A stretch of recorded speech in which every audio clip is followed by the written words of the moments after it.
Hi, I'm Caroline with the Home Depot, and thanks for watching Dual DIY.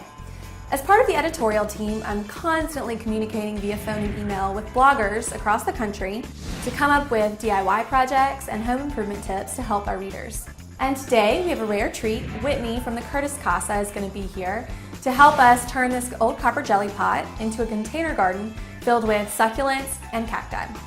Whitney is a gardening expert and quite a green thumb, so we're excited she's here today to lend us her expertise. Earlier today, we went shopping at the Home Depot, and my first question for Whitney was, if I'm shopping for cacti, what should I look for to know that it's healthy? Yeah, so when you're looking at the growth pattern, it's going to be pretty symmetrical when the plant is healthy. So these little spindles, you're going to want to look for symmetry and some good growth. These little bulbous things coming off are a good sign that the plant has been watered regularly and gotten good sunlight. Later, we grabbed everything else we needed for this project. We got liquid tomato fertilizer to feed the succulent garden, special cactus soil that's sandy but really light and airy to allow for proper drainage. And we also picked up a bag of soil cover to top off our garden and give it a nice finish. So succulent gardens are really easy and a great way to add some greenery to your home. They're easy because they don't need a ton of care. All you have to do is water them once every 2 weeks or so and give them a lot of light.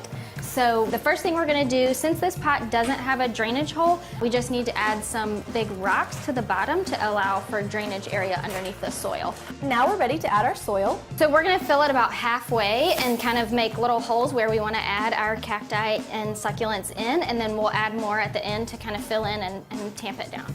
So we want to start with our biggest succulents and the ones that are going to take up the most room. So we'll place these, so these are the biggest pieces in the background, and then we're going to add a lot of fun color and stuff in the front. You want to break up the roots a bit, right, Whitney? Just a little bit, yeah. And you really want to be sure you get a good mix of interesting plants and different heights, colors, and shapes. This is a neat little DIY tool you can use.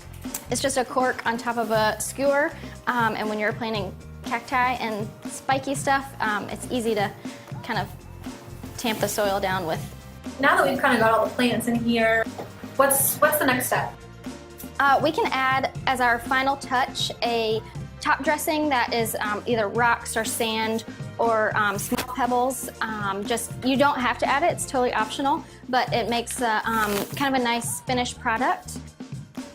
To finish off our container garden, Whitney is diluting half a teaspoon of tomato fertilizer in a couple of cups of water.